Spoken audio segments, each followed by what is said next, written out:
卷起来，卷的时候要把它卷紧，排净里面的空气，让馒头处在一个密不透气的环境下，这样防止水分流失，也能防止细菌侵入。在保存馒头的时候，一定要等馒头放凉再进行保存，这样不会有水蒸气，放到冰箱里也不会结冰，更不会影响口感。这个小技巧，家人们一定要记得哟。需要保存的馒头包裹好之后，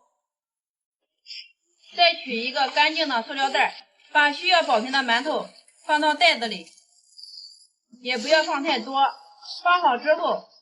把它缠紧，排净里面的空气，最后再把它系上。一个袋子里面不要放太多，